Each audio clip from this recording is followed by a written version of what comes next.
Before London existed, there was a river flowing through ancient marshland and forest. The Thames wound silently through the wilderness, home only to herons and fishing tribes. Celtic people lived along its banks in round wooden houses with thatched roofs and smoke. This was Britannia before Rome arrived, before history was written, before empire came. But the river knew something was coming, something that would change this place forever.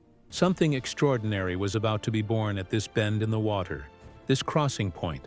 In the year 43 AD, 4 Roman legions crossed the Thames and built a wooden bridge here. They called their new military settlement Londinium, and it grew fast into a real city. Within just 2 decades, timber buildings and Roman baths covered the muddy riverbank. Merchants arrived from Gaul and Hispania, bringing wine, olive oil, and imperial ambition. The Forum buzzed with trade in Latin and Celtic, while bathhouses filled with steam. Mosaic floors decorated the villas of wealthy Roman officials living far from home. For the first time in this place, this was not just a settlement, but a proper city. Then in 60 AD, it all burned to ash when Queen Boudica came with fire and vengeance. The Romans had flogged her publicly and violated her daughters, and she would not forgive. Her Celtic warriors swept down from the north and put Londinium to the torch completely. Buildings collapsed in walls of flame as tens of thousands died screaming in the streets. The city became nothing but ash, charred timber, and the bitter memory of Roman cruelty. But Rome was Rome, and empires do not forgive defeat or accept permanent failure easily. Londinium rose again within a decade, and this time it was built in stone to last. A massive defensive wall encircled the rebuilt city, 20 feet high and 2 miles long. 4 great gates opened onto straight Roman roads, stretching to every corner of Britannia. The Forum was rebuilt larger and more imposing than before, dominating the city center. For 300 years, Roman London thrived as capital of Britannia, wealthy and secure. Then Rome itself began to crumble under barbarian invasions and internal collapse across Europe. By 410 AD, the legions withdrew from Britannia, called back to defend the dying empire.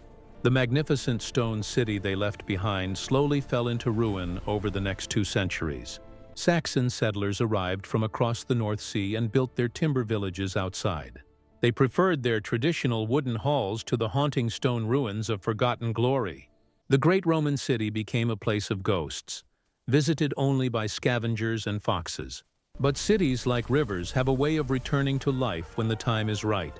By 600 AD, Saxon London had grown into a busy trading port west of the Roman ruins.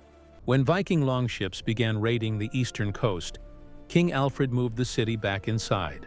The ancient Roman walls still stood strong enough to provide protection from the raiders.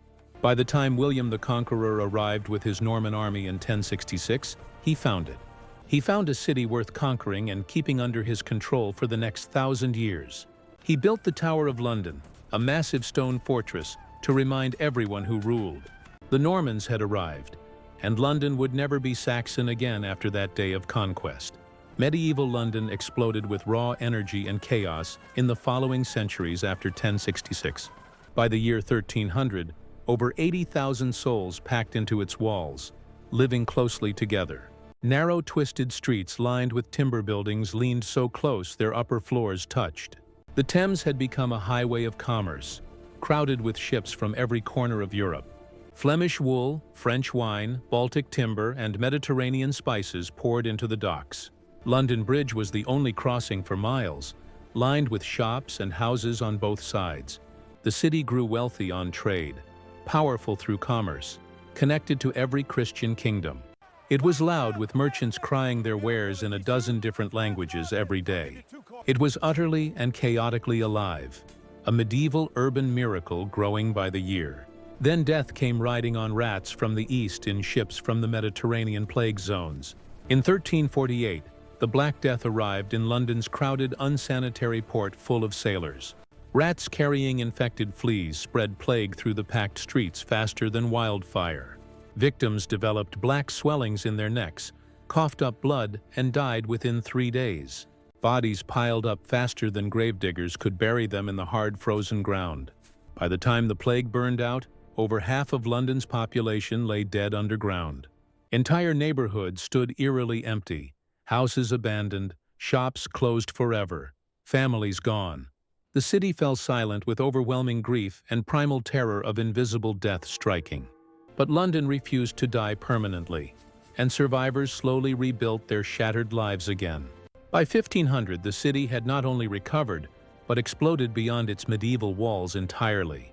Tudor monarchs made London their glittering capital of power, wealth, and Renaissance culture. Henry VIII built magnificent palaces along the Thames to display his wealth and authority. The Royal Exchange opened in 1571, transforming London into Europe's financial powerhouse overnight. Theaters flourished on the South Bank, drawing crowds from every social class to performances. Shakespeare's Globe presented Hamlet, King Lear, and Romeo and Juliet to packed audiences. By 1600, London held over 200,000 people, the largest city in all England. The entire world was watching London now with a mixture of fear, envy, and admiration. Then once more, catastrophically and without warning, the city burned to ash in 4 days. September 2, 1666, before dawn broke, a fire started in a bakery on Pudding Lane. Strong east winds fanned the flames relentlessly through the densely packed timber city streets. For 4 terrible days and nights, fire devoured medieval London building by building. Over 13,000 houses were consumed by flames that reached hundreds of feet high. Old St. Paul's Cathedral collapsed in an inferno so hot that stone exploded into pieces. Molten lead from the roof ran like water through the burning streets, glowing red hot. The Great Fire destroyed 4/5 of the entire city, leaving 80,000 homeless. The medieval city of timber and thatch was nothing but ash and rubble and memories. London rose again, transformed beyond recognition into a modern city of brick and stone. Within months, Christopher Wren began designing a magnificent new St. Paul's Cathedral today. Its iconic dome would dominate the skyline for the next 300 years and beyond. Streets were systematically widened and straightened for safety and modern traffic planning needs. New building codes and strict fire regulations prevented another catastrophe from happening again. By 1700, London had not merely recovered from disaster, but had completely transformed itself. It was now the largest city on Earth, with over 500,000 inhabitants living there. The 18th century turned London into the world's first truly global capital of power. The British Empire expanded aggressively across India, Africa, the Caribbean, and the Americas.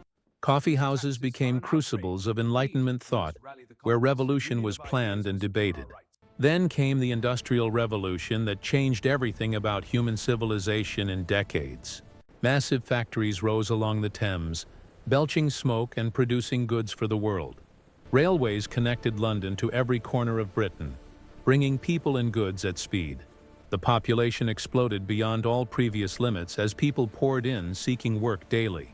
By 1800, 1 million people called London home, crowded into every available space. By 1900, 6.5 million souls lived in the largest city ever seen on Earth. But London's greatest and most terrible test still lay ahead in the 20th century wars. September 7, 1940, the German Luftwaffe began systematic aerial bombing of civilian London.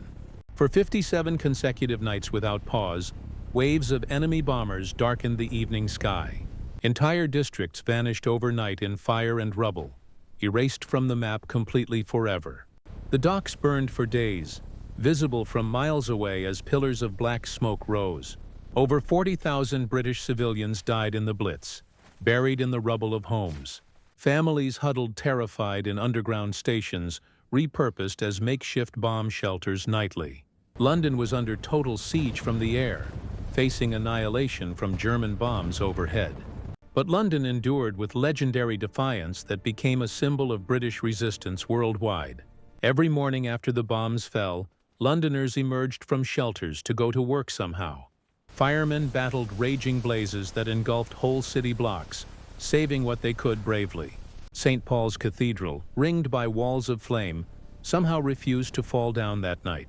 Its iconic dome became a powerful symbol of British resistance, broadcast around the free world. Churchill's voice crackled on the radio with his famous words of defiance and determination. The city held its ground through 57 nights of hell raining from above relentlessly. And when peace finally came in 1945, London began to rebuild once more, as it always had. Today, London is a sprawling metropolis of over 9 million people from every nation. It remains one of the world's 3 great financial centers alongside New York and Tokyo. It is a cultural capital where over 300 languages are spoken daily on streets. The Thames still flows where it always has for thousands of years past the Old Tower, past the Victorian Tower Bridge, past Westminster Palace, and past St. Paul's Dome rising tall. 2,000 years of continuous human history from a simple Roman bridge to this sprawling megalopolis. A city that has died and been reborn more times than any other city should survive. Burned twice to complete ash, bombed systematically from the sky, plagued by death repeatedly, conquered by Romans, abandoned by Romans, reclaimed by Saxons, raided by Vikings, conquered again. And yet it stands today, defiant and vibrantly alive, refusing to accept defeat ever. 2,000 years of dying and absolutely refusing to stay dead for long at all. The river kept flowing through it all, and the city kept rising from its ashes. Again and again and again, rebuilt, reimagined, reborn every single time it fell down. Messy, crowded, expensive, complicated, and utterly, defiantly, magnificently alive still. Like and subscribe, because the next stop on our journey through history is extraordinary too.